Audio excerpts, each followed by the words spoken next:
ये जामिया का तो नुकसान बहुत बड़ा नुकसान है। तकरीबन 2.5 लाख रुपए जामिया का जो है वो नजमा अख्तर के ऊपर खर्च कर रहा है। हुसैन ये समझ रहे हैं कि नजमा अख्तर के जो है आरएसएस में बहुत अच्छी घुसपैठ है। इंद्रेश कुमार जी से इनके बहुत अच्छे ताल्लुकात हैं, तो आज भी ये इंद्रेश जी के पास जाती हैं। इकबाल हुसैन को नजमा अख्तर साहिबा ने ये लालच दी हुई है को ये वाइस चांसलरशिप दिलवा देंगी। आरएसएस को जाकर के अप्रोच करके, इंद्रेश जी को जाकर के अप्रोच करके कि ये इंद्रेश जी से जाकर के गुहार लगाएंगी कि साहब मेरे वो आदमी है इकबाल हुसैन, उनको आप क्या कहते हैं वाइस चांसलर अपॉइंट करा दीजिए। वजह से वो क्या कहते हैं नजमा अख्तर के ऊपर 2.5 लाख रुपये 2 से 2.5 लाख रुपये पर महीना खर्च कर रहे हैं। ये कि तुम सीट पे बैठे रहो, जितना मैंने वायलेशन किया है, जितना मैंने जामिया की मिल्लिया इस्लामिया के अंदर करप्शन फैलाया है, उसकी जो फाइलें हैं वो तुम दबा के रखो, वो तुम आउट मत होने दो। मैं पीछे से ये कोशिश कर रही हूँ कि तुम वाइस चांसलर बन जाओ।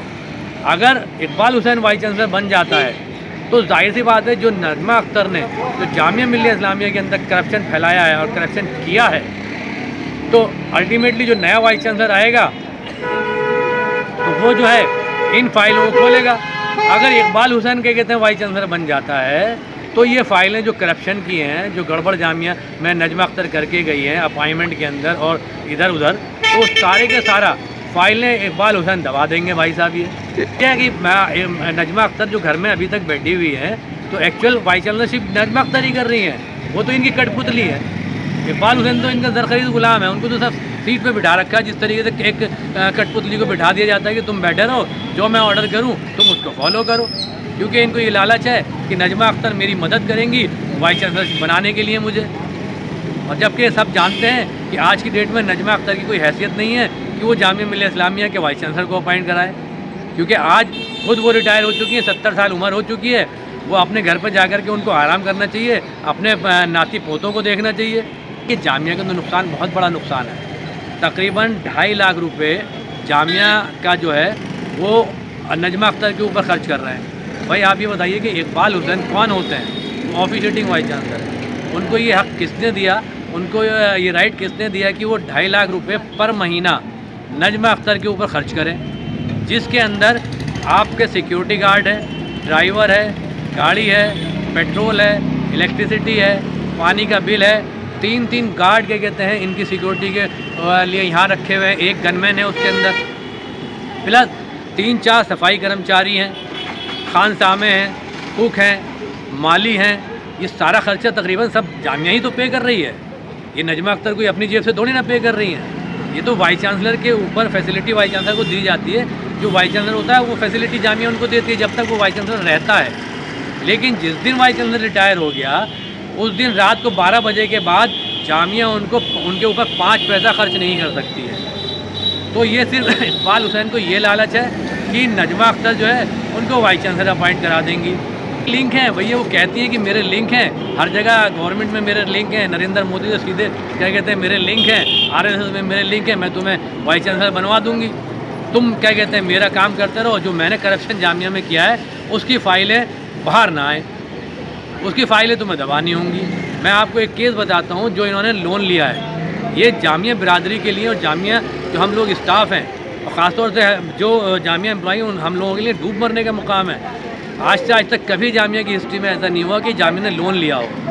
ये जो हीफा से इन्होंने लोन लिया 437 करोड़ रुपए ये बिल्डिंग बनाने के लिए लेकर के आई हैं, जो बिल्डिंगें अभी बन रही हैं। मज़ेदार बात ये भी है कि इन्होंने जो मुझे अंदर से पता चला है कि एक सिस्टम होता है, जब कंस्ट्रक्शन होता है तो कंस्ट्रक्शन का एक लेवल होता है कि अगर आपने इतना काम कर दिया तो इतना 10% आपका रिलीज़ हो जाएगा, फिर आपने काम किया तो फिर इतना % रिलीज़ करेंगे। तो काम हुआ नहीं, लेकिन जामिया ने जो है कहीं ज़्यादा काम होने से कहीं ज़्यादा पैसा जो कंपनी कंस्ट्रक्शन कर रही है, जिसको चारों को ये बड़े बड़े काम है, 437 करोड़ के काम हैं और 437 करोड़ के एक ही कंपनी को इन्होंने काम दिए हैं। और जो कंस्ट्रक्शन लाइन के अंदर है जो ये काम करते हैं वो अच्छे तरीके से इस चीज़ को जानते हैं। जो काम दिलवाता है उसका भी कमीशन होता है 10% काम दिलवाने का, तो जाहिर सी बात है कि वो कमीशन भी कहीं ना कहीं से मिला होगा। ये हम 100% मैं श्योरिटी के साथ नहीं कह रहा, लेकिन जो इस फील्ड के अंदर हैं वो सब इस चीज़ को जानते हैं कि जो काम किसी को दिलवाता है उसकी परसेंटेज होती है कि वो झूठ सरासर झूठ बोल रही है कि मेरे 9 लाख रुपए बाकी हैं। 9 लाख रुपए उनके कैसे बाकी हो जाएंगे? वो ये वो कर रही है कि क्लेम कर रही है कि मैं EL के मेरे बाकी नहीं। फिर यही है कि यहाँ बैठी रहें मैक्सिमम टाइम जब तक ये यहाँ हैं और इकबाल हुसैन इनसे खाली ना कराएं और ये कर्टन के पीछे बिहाइंड कर्टन ये जामिया को रन करें। इकबाल हुसैन को यही तवक्को है कि भैया कि नजमा अख्तर इतनी बहैसियत हैं कि वो मुझे वाइस चांसलर अपॉइंट करा देंगी, उनकी ये लालच है। देखिए पीछे का खेल तो मैं अभी आपको बताता हूँ। इसका एक्चुअल में ये है कि यहाँ ये इसलिए रहना चाहती हैं कि वाइस चांसलर ये रिटायर हो चुकी है, लेकिन उसके बावजूद जामिया को रन कर रही हैं अभी तक। इनका मेन मकसद यही है कि मैं यहाँ जब तक मैं यहाँ रहूँगी तो मैं अपने हिसाब से जामिया को रन करूँगी। तो वो अभी तक कर रही हैं, ये कर्टन के पीछे से कर रही हैं, ओपन नहीं। अब जाहिर सी बात है कि जो इकबाल हुसैन है, तो इकबाल हुसैन को इन्होंने गलत तरीके से प्रो वाइस चांसलर बनाया है। गलत तरीके से? हाँ, गलत तरीके से। गलत तरीका ये था कि जो प्रो वाइस चांसलर जो होता है वो डिस्क्रिप्शन तो वाइस चांसलर की ही होती है, कोई उसमें नहीं है, लेकिन इन्होंने जो ऑफिशिएटिंग वाइस चांसलर बनाया, तो ऑफिशिएटिंग वाइस चांसलर बनाने का तरीका ये है कि प्रो वाइस चांसलर जो है वो को टर्मिनस होता है post with the vice chancellor. यानी इसका मतलब ये हुआ कि जिस दिन वाइस चांसलर रिटायर होगा, प्रो वाइस चांसलर जो है वो भी उसी दिन ख़त्म हो जाएगा, उसके फिर रिटायरमेंट उसी डेट को हो जाएगा। लेकिन ये सबसे बड़ा टेक्निकल खेल है इसके अंदर। तो इन्होंने इसको एक गलत तरीके से एक नोटिस निकलवाया कि ऑफिशिएटिंग वाइस चांसलरशिप आप करेंगे। वो अभी कोर्ट के अंदर चैलेंज है, क्योंकि जामिया का एक्ट ये कहता है कि जो प्रो वाइस चांसलर की पोस्ट है वो को टर्मिनस होती है।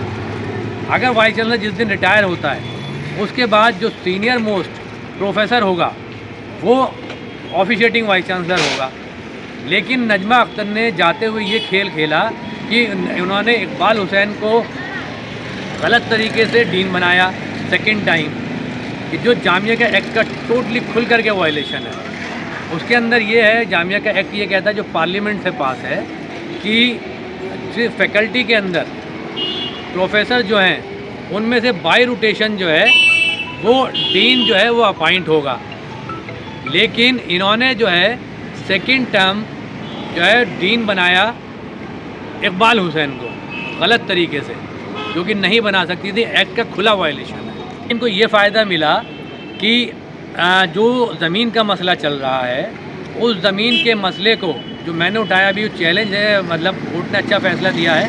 तकिया ज़हीर जो है उनका जो ज़मीन है जो जामिया फर्स्ट पार्टी हुआ करती थी, तो उसके ऊपर अभी केस चल रहा है। तो इनको ये लालच दी गई इकबाल हुसैन को कि मैं तुम्हें PVC बना दूंगी, क्योंकि उस वक्त जो ऑथराइज होता है सिग्नेचर का वो जामिया मिल्लिया इस्लामिया वाइस चांसलर भी नहीं होता। जो सिग्नेचर किसी भी डॉक्यूमेंट पे होंगे, किसी पे भी होंगे, वो रजिस्ट्रार के होते हैं। तो रजिस्ट्रार साइन नहीं कर रहे थे जो NOC थी, और सारे लोगों ने मना कर दिया था कि हम नहीं करेंगे। तो इकबाल हुसैन को नजमा अख्तर ने ये लालच दी कि आप एज ए OSD स्टेट आप इस पर साइन कर दीजिए, मैं आपको प्रो वाइस चांसलर बना दूंगी। तो नजमा इन्होंने साइन कर दिए, नजमा अख्तर ने उन्हें प्रो वाइस चांसलर बना दिया। अब तो नरेंद्र मोदी नहीं, हम तो ये कहते हैं कि आप क्या कहते हैं सावरकर के नाम से आप मेडिकल कॉलेज बनवा दीजिए, हमें कोई इशू नहीं है उसके अंदर। लेकिन जितना भी पैसा होगा, जो ये ज़मीन पड़ी हुई है क्या कहते हैं पहाड़ी की, ये यूपी की ज़मीन है, आप ये ज़मीन जामिया के नाम अलॉट कराइए। जितना भी पैसा बिल्डिंग के ऊपर, फैकल्टी के ऊपर खर्च होता है वो आप लेकर के आइए। और ये तो बेवकूफ़ बना रहे हैं बहुत बड़ा इकबाल हुसैन। इनको यही नहीं पता कि मेडिकल आप कैसे खोलेंगे। भाई मेडिकल खोलने का तरीका होता है। नजमा अख्तर ने ये कहते हैं कि हम अगले साल से एडमिशन का हम प्रोसेस शुरू कर देंगे MBBS के लिए, जबकि मेडिकल काउंसिल ऑफ इंडिया की ये गाइडलाइन है कि 350 बेड का रनिंग हॉस्पिटल होना चाहिए। क्या जामिया मिल्लिया इस्लामिया के पास 350 बेड का रनिंग हॉस्पिटल है? भाई उसके लिए और बहुत सारी चीज़ें होती हैं, उसके अंदर अलग अलग डिपार्टमेंट होते हैं। भाई एक एनाटॉमी डिपार्टमेंट होता है, एक बायोकेमिस्ट्री डिपार्टमेंट होता है, दुनिया भर के। फिर ये बयानबाजी क्यों? बयानबाजी इसलिए कि मुसलमानों को खुश कर दिया जाए, जामिया बिरादरी को खुश कर दिया जाए कि साहब मेडिकल हो गया। भाई मेडिकल कोई ऐसे ही थोड़ी ना हो जाएगा कि नजमा अख्तर ने कह दिया मेडिकल की परमिशन मिल गई तो हो गई, मैंने खोल दिया और अगले साल से स्टार्ट हो जाएगा। भाई बहुत तामझाम करना पड़ता है। फैकल्टी अपॉइंट होंगी हर डिपार्टमेंट की। आप फैकल्टी की क्या आपने सेंक्शन कराया?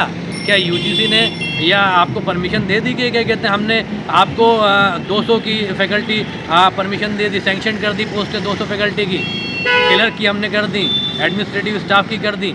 ये तो सरासर नजमा अख्तर जो है जामिया बिरादरी को और मुसलमानों को बेवकूफ़ बना करके गई हैं यहाँ से।